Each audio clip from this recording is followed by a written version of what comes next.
chapter 6. Chapter 6. This will be part 23 of Luke. Our study in the book of Luke and Acts, which apparently is going to take us through the millennium. And so anyway, last week we covered verse 27 through 38 of chapter 6 of the book of Luke and saw how different God's ways are than the world's ways or man's ways. And when he says love your enemies and do good to them, lend to your enemies. But we talked about how you better maybe make sure for some responsibility if you do that. Give like crazy, verse 38. Give like crazy, and God will make sure that you are taken care of. God will bless you like crazy. Give, it shall be given unto you. Good measure, pressed down, shaken together, running over. And so that's a pretty good blessing right there. Tonight I actually put a title on this called "Explaining the Parable." I don't know if this is the shortest parable in the Bible, but it's one of the plainest. It's a very, very good truth that we're going to look at. And if you remember, we've talked about it before, how parables are stories that help explain a biblical truth. And Jesus was a master of using parables. And the word parable just means it's like lay a tape on it. You throw a tape on it. Now to give you a more accurate measurement, like if I can tell this is a solid measurement right here. But if I want to know the real truth of that, I'll put a tape measure on it. It'll tell me the exact measurement, tell me the exact truth of this measurement. That's what a parable does. You lay a parable along with biblical truth. And that's just telling. And Jesus used all kinds of just nature stories and sowers and wheat and tares and all kinds of things to explain biblical truths. And that's why I love preachers that can tell stories. People that use parables like Brother Ross and some of them other guys that are just masters of the illustration. Man, it's such a blessing. Jesus was the master of masters of illustrations, obviously, but Rick Dawson. Brother Rick Dawson, boy, for a deaf man, he could sure talk. But tonight, let's read verse 39 through 45. I was going to try to finish the chapter, but I figured I'd probably have to rush it, and I don't really want to do that. So, verse 39 says, He spake a parable unto them. Can the blind lead the blind? Shall they not both fall into the ditch? That's a pretty deep parable. But then the truth follows.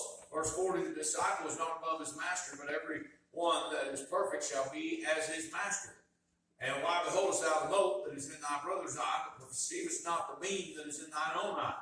Either how canst thou say to thy brother, Brother, let me pull out the mote that is in thine eye, and when thou thyself beholdest not the beam that is in thine own eye? Thou hypocrite, cast out first the beam out of thine own eye, and then shalt thou see clearly to pull out the mote that is in thy brother's eye.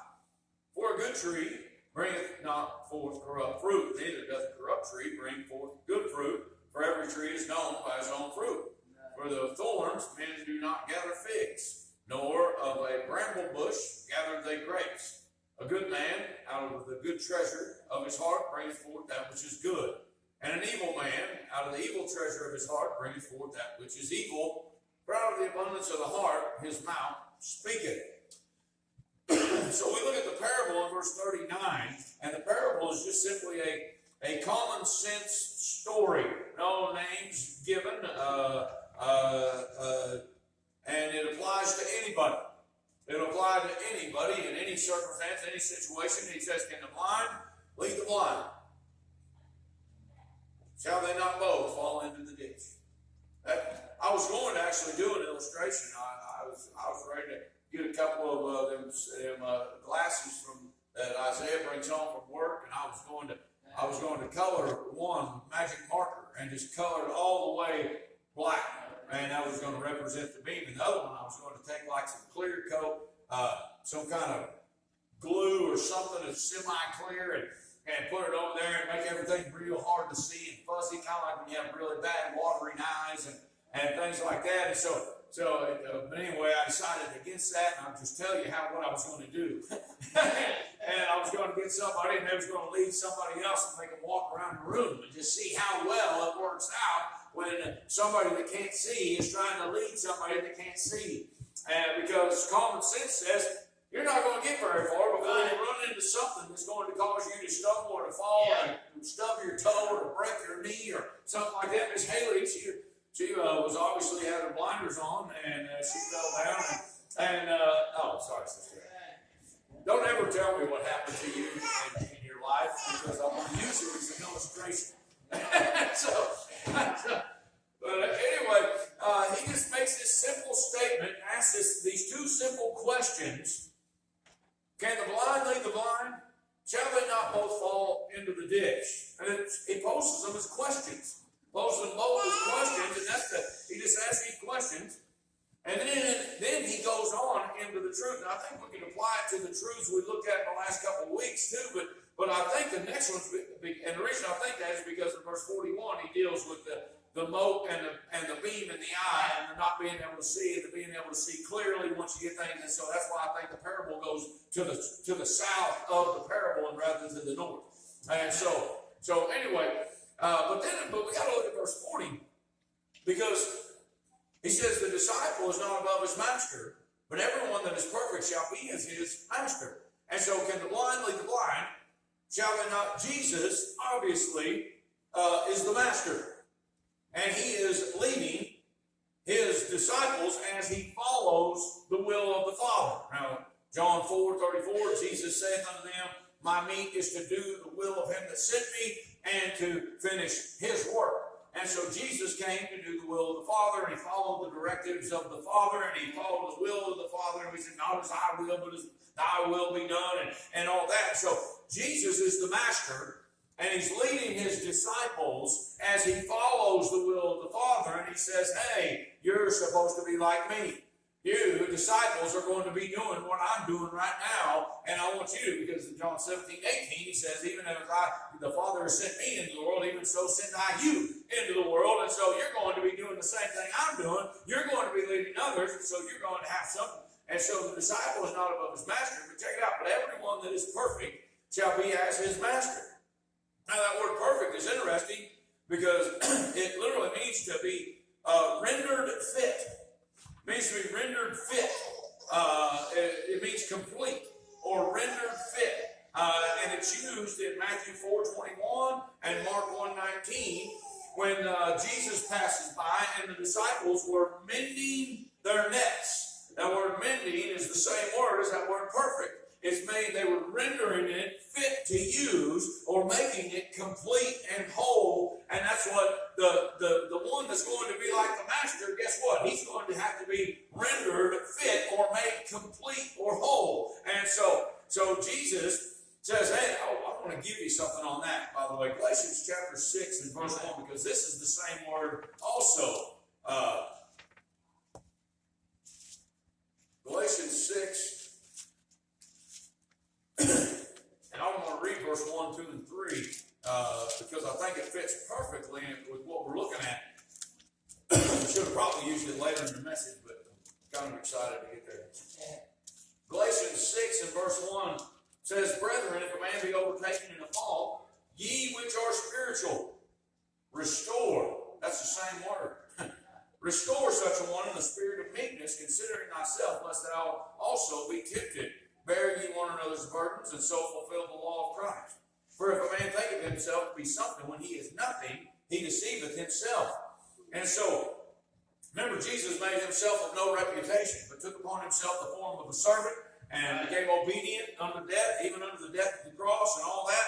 And so he's saying, if you think you're something when you're nothing, you deceive yourself. But he says, but ye which are spiritual, ye that are complete, ye that have been rendered fit, make other people rendered fit. Complete others. And that's going to be the context of the passage as he's saying, and listen, but everyone that is perfect shall be as his master, and be that one that restores those that are not restored. But if you're going to do it, you better make sure you're in the right position. That's really the whole context of the parable is making sure yourself is right so that you can truly follow the Master and be that restorer of those that need your help. And that is and so you shall be as the Master. And so he goes on, the disciple is not above his master, but everyone that is perfect shall be as his master. And so everyone that has been rendered fit, everyone that has been completed, everyone that is a usable vessel shall act like Jesus. shall do what he does. And that's our goal, by the way. Verse 41 and 42, that person that has been rendered fit, that has been completed, that is perfect, that person is, number one, helps others to see their faults and failings. They judge others. About that. Verse 41, and why beholdest thou the mote that is in thy brother's eye, but perceivest not the beam that is in thine own eye? Either how canst thou say to thy brother, Brother, let me pull out the mote that is in thine eye, when thou thyself beholdest not the beam that is in thine own eye? Thou hypocrite, cast out first the beam out of thine own eye, and thou shalt see it, then shalt thou see clearly to pull out the mote that is in thy brother's eye. And so Jesus says, can the blind lead the blind? They're both going to end up in a ditch. Be like me and tell people that they're wrong sometimes. But make sure if you tell people they're wrong, that you've got the beam out of your eye. I was thinking about Brother Bert. It's a small needle on a cedar tree. His vision was fuzzy for what, a month? Or two? Yeah, a long time. I mean, from one little needle on a cedar tree that just poked him in the eye. And everybody here has had a speck of dirt in their eye or something in their eye. And literally, I mean, it is hard to see. I mean, your eyes are watering, it's fuzzy. And I remember one time, my dad was a smoker. And my dad, everybody remember those little cigarette loads? The little things, you put them in the end of cigarettes and they light them and those things you pop and blow the cigarette up. Anyway, I did that to my dad one time. We were driving down and we went out past the high school and on Olive Street and not on Olive, but at Carson. And then we turned and was going. We just crossed the tracks by Kirk Housel's house. It wasn't Kirk's house then, but we just crossed the tracks right there, and that thing popped. And one little piece of tobacco. He didn't have a whole cigarette in his eye. He didn't have a cigarette sticking out of his eye. It was a little tiny piece of tobacco, and I thought I was going to die because he's going, oh, and I was like, I'm never going to live. And he's using some very bright and colorful language as he's driving his pickup truck. And that bright and colorful language is directly targeted at me, who am trapped in the inside of my big hairy dad in a truck. And I just blew stuff up in his face.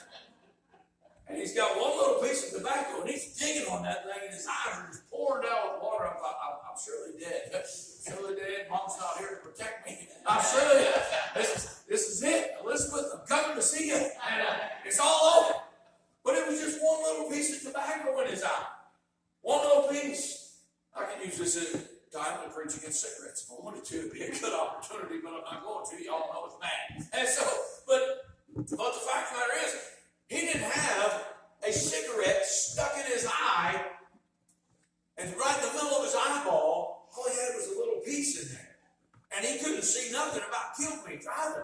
And his eyes were watering like crazy. And we've all had little specks of dirt. I got a little piece of metal in my eye one time, and I had to go to the doctor, and man, that was a weird deal because I couldn't see nothing. I mean, it was like agonizing. It's like somebody took my head, and that's just the mote.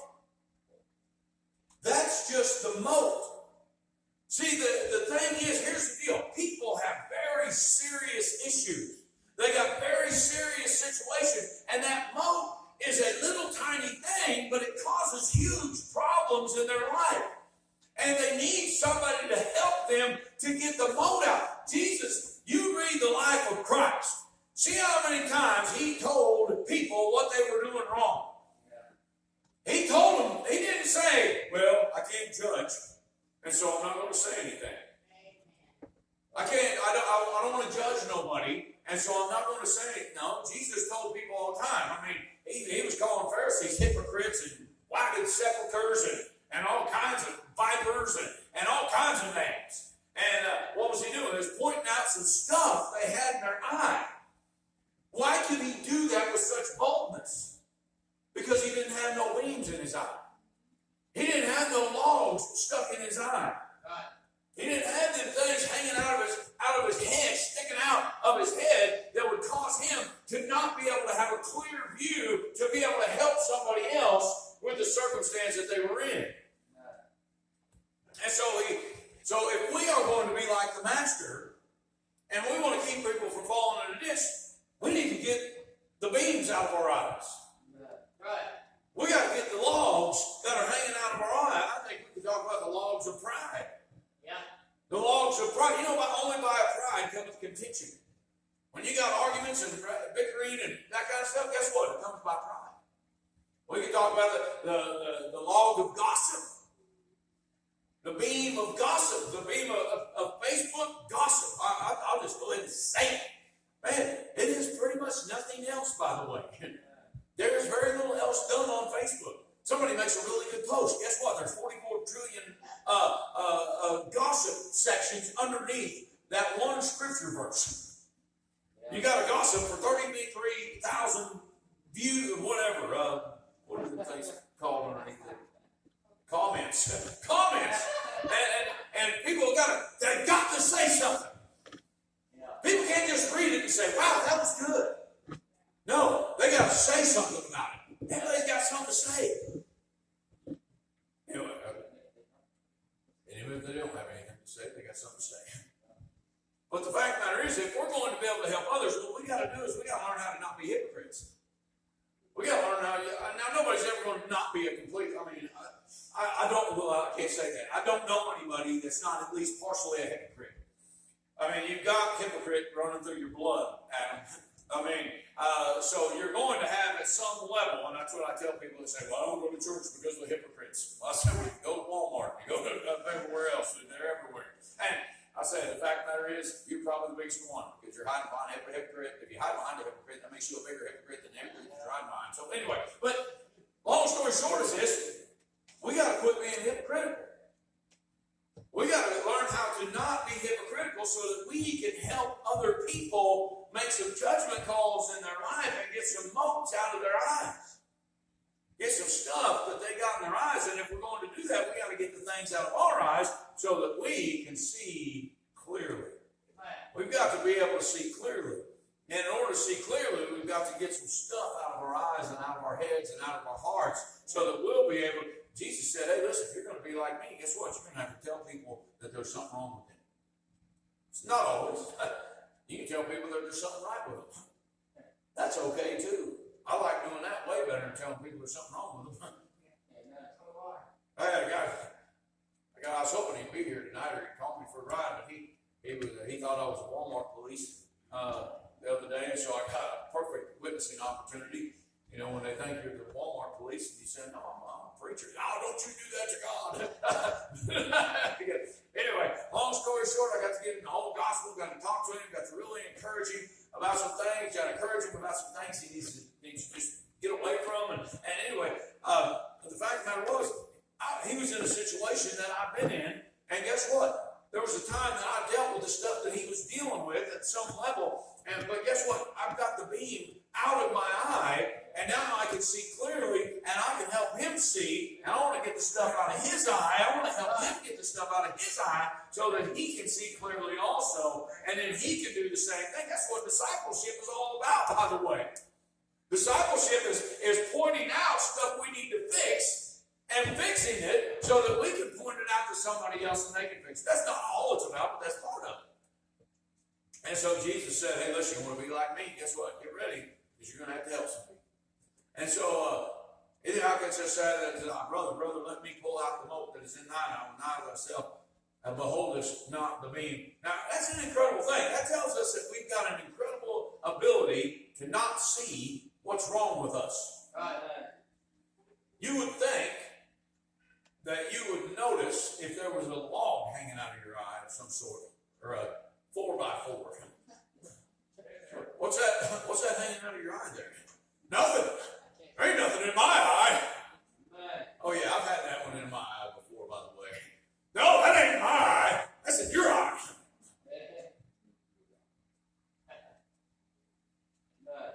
Oftentimes, all we have to do is look in the mirror.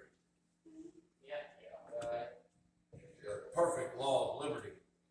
You look in the mirror, a lot of times it'll show you those beams, and you're like, how could something that big be stuck in my head and I didn't even know it? Because we got a great ability of covering things up. So anyway, Jesus says, be like me, help others see their faults and failings. Judge others in a non-hypocritical, righteous way to help them see clearly so that they don't fall into the ditch. That's pretty good. That's pretty good. I'll be honest. I don't know why anybody would ever get mad at somebody that cared enough for them to do that. But they get mad at you all the time for doing it. I mean, they really do. But the fact of the matter is, it makes no sense, and that's why the natural man's so messed up, and that's why, anyway, I got to move on. 43. Verse 43. For. Word for, it means it's for because there's something good that needs to be brought out. For a good tree brings not forth corrupt fruit, neither does a corrupt tree bring forth good fruit. For every tree is known by his own fruit. You can tell that he's not talking about trees, by the way, because every tree is known by his own fruit. For of thorns men do not gather figs, nor of a bramble bush gather they grapes. He says, for a good tree bringeth not forth corrupt fruit. A good tree is going to bring forth good fruit. A peach tree is going to bring forth peaches. Guess what? Apricot tree bring forth apricots. Apple trees bring forth apples. And then orange tree is going to bring forth. I could go on. I've seen lemon trees. They bring forth lemons. But anyway, a good tree is going to bring forth good fruit. But a corrupt tree, guess what? It's going to bring forth corrupt fruit. We have that pear tree out in Attica. Man, those pears, yeah, they were so big and juicy and delicious. We move here, and lo and behold, God gives us a pear tree in our yard. Yeah, we get so excited. That's a pear tree. Yay! Man, we go out there to try to get some pears off of it, and they're like bricks, and they're this big around. And I was like, I wanted to dig it and dung it, but I didn't know how to do it. But the fact of the matter is, it was these little tiny pears, and they stayed hard, and you leave them on the ground. I mean, the wasp wouldn't even eat them. I mean, you know how hornets eat thousands of pears. I mean, they just love pears. You walk around pear tree, there's wasps everywhere. Man, there wasn't hardly no wasps around our tree until they all finally turned brown. But they were just terrible. We had a good tree, and we were so excited about this pear tree. We get here, and it's a corrupt tree. It produces bad fruit, and I didn't like it. And then I had to say, okay, Hammer, application time. What about you?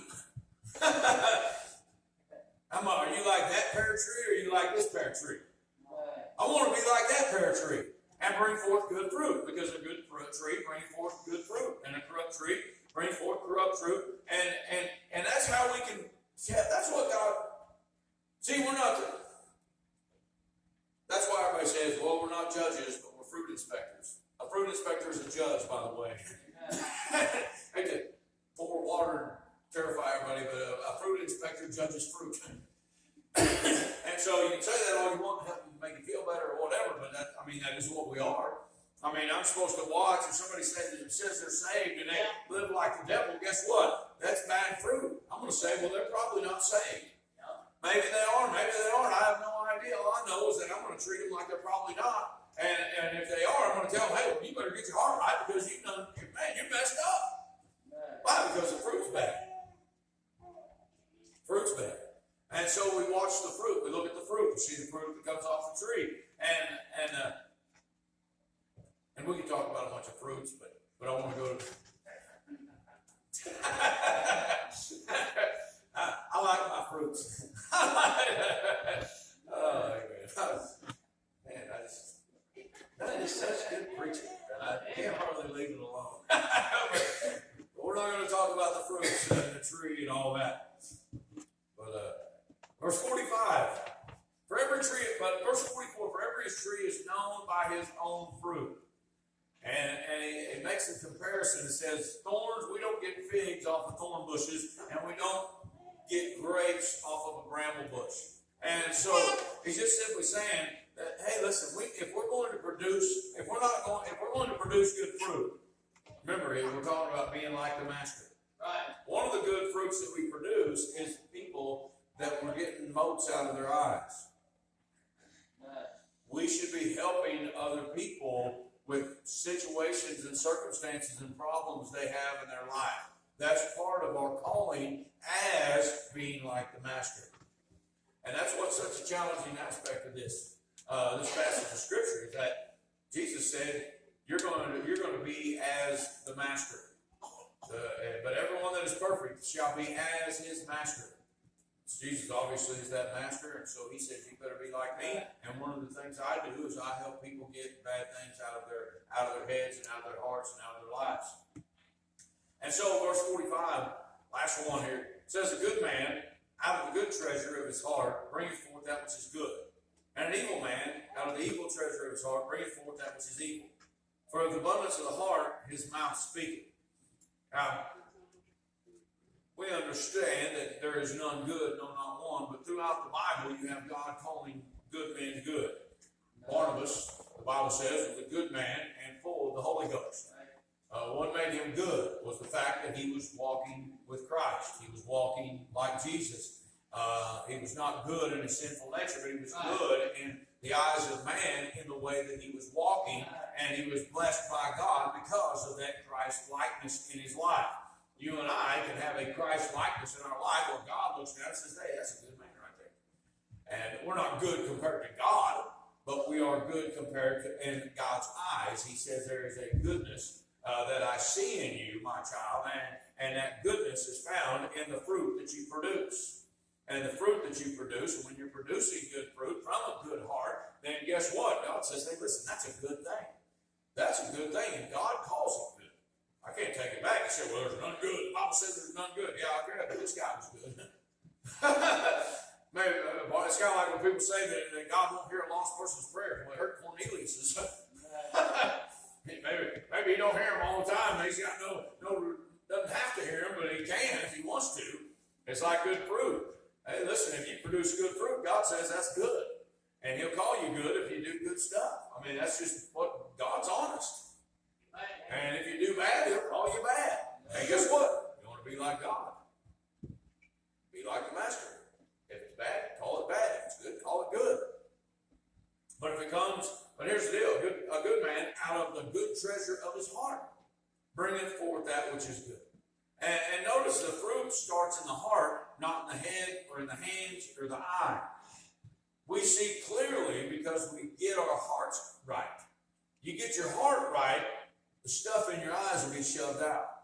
It's kind of cool how it works. You want to get stuff out of your own eyes, guess what? You get your heart right. As a matter of fact, you want to get somebody else's, you want to get a mote out of somebody's eye, guess what? You don't deal with their eye, you deal with their heart.